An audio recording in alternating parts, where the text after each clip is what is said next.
con diapositivas en la parte de atrás y también iniciamos grabación de diapositivas con audio. Va. Para la bitácora voy a hacer nada más, voy a leer el título, un control sencillo de iniciamos en 5, 4, 3, cuando digo 3 apago mi micrófono para que ya no se metan ruidos.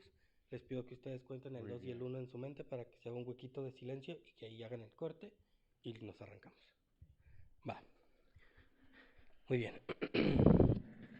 Vamos a iniciar grabación. Iniciamos en 5, 4, 3.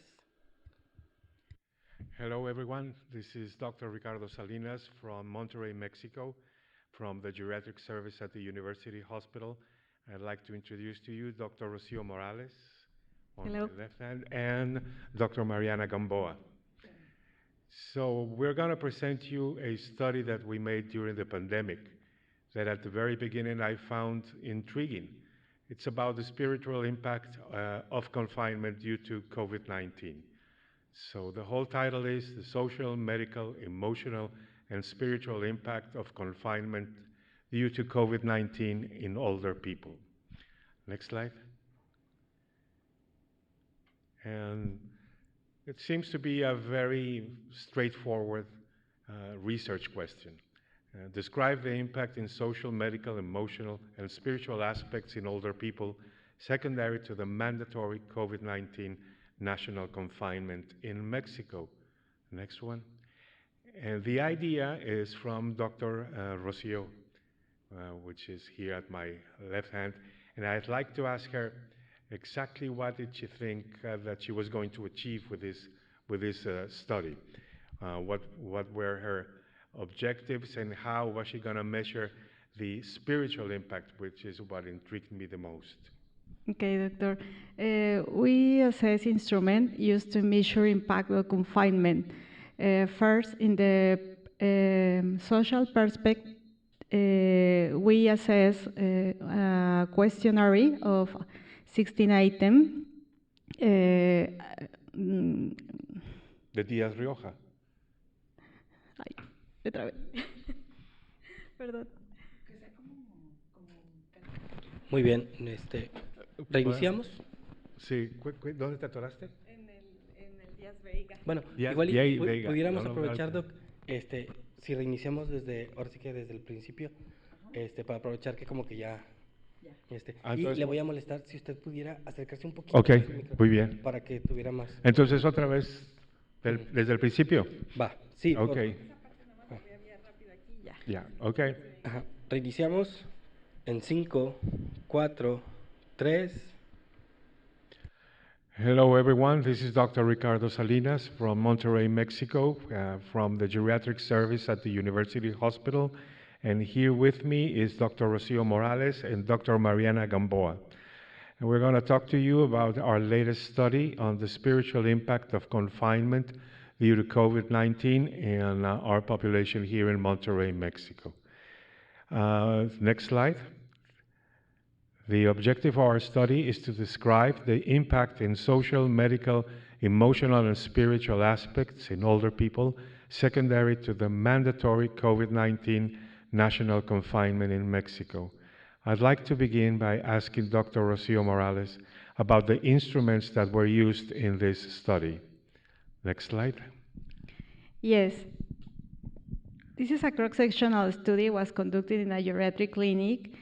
We used the instrument to measure impact of confinement. Díaz Veiga Social Resource Inventory was used to measure social impact. It is a 16-item instrument that inquires about contact frequency, type of social support, economical and instrumental, and degree of satisfaction with partner, family, and friends. In the medical perspective, we evaluate physical activity scale for the elderly, the name PACE, weight, perception of metabolic control, and in general medical aspect or subject of each participant. In the emotional perspective, we evaluate with patient health questionnaire 9 This instrument evaluate the depression and severity of depression in the participants, and we evaluate spiritual perspective with the Duke University Religion Index, DUREL, about the activities spiritual of the participants. Very good. And then you had something on the COVID-19 perspective, which I think is very important. Would you like to tell us about that? Yes, we evaluate about a perception of confinement as a public health policy, and knowing someone with COVID-19 diagnosis, and knowing someone with COVID-19 related death and fear contagion. Very good. And now for the results, I'm going to ask Dr. Mariana Gamboa to give us a hand on the N number that was established and how did the results come about.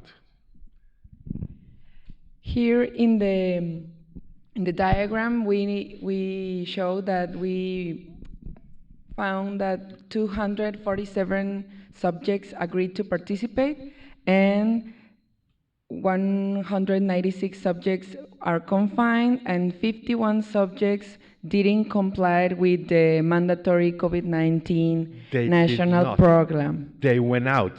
They went out. Yes, they chose even to not they were told not to go out, and they still did. Yes. Elderly people, that is. Yes, then Right. we study this population, and in the next slide, I would like to show how we have non-confined group, the 51 participants, and confined group, 196 participants. And in the social perspective, we found out that female are the most confined group. It might be something social and cultural in Mexico.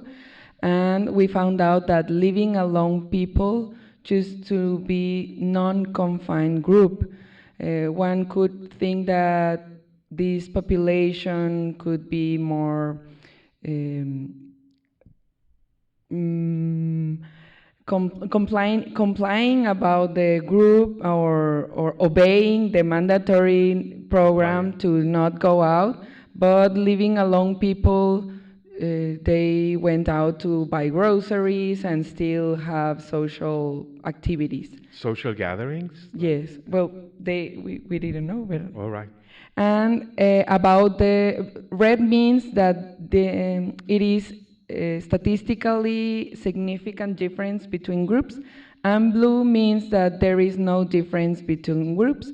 And we found out that Diaz-Vega inventory in the 16 items, it is no different. There is no difference between groups, and we just included one line about this. Because it is not statistically different between groups. Emotional support from partner, it is good in both groups. And we have that patient health questionnaire with 9 items. There is no difference between groups, p-value of 0.83, and minimum depression is the most common score in both groups. We found out that there is no depression more frequent in this population. That is contrasting the other literature that it has described that depression and anxiety has been more prevalent in COVID-19 confinement.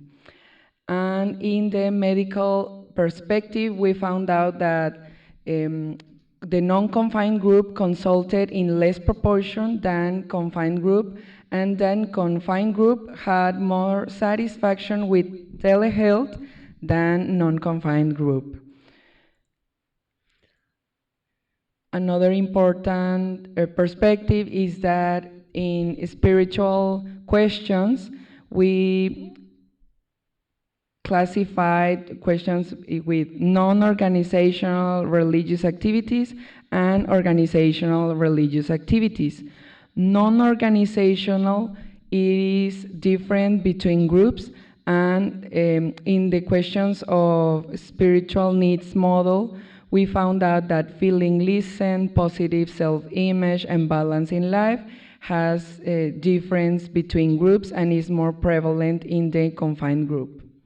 So the confined group had more NORAs, and also they felt better, right? Yes. That's funny, because the ones that went out didn't feel as good as the ones that stayed in, right? Yes, and confined group felt better hope for the future with religious activities, either personal or group organizational activities that has more to do with the character of each individual that remained confined than with the actual confinement. Yes.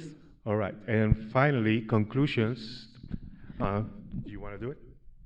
Yes, in the social aspect, women were more confined and those living alone were less confined. In emotional, there was no significant difference in both groups. In medical, both populations had less physical activity, however, they report no change in weight.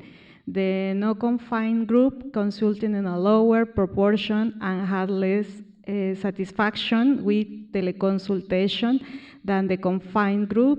And the spiritual, most participants use NORA to white confinement. The model of a spiritual needs is satisfied. Excellent. So some of the findings are surprising, but I guess that it has to do with such a heterogeneous population. And what we see here is the reflection of each individual character and the decisions they made in front of a catastrophic situation like the COVID confinement. And with that, we close our presentation, and we thank you very much for your attention and hope to see you soon. Thank you.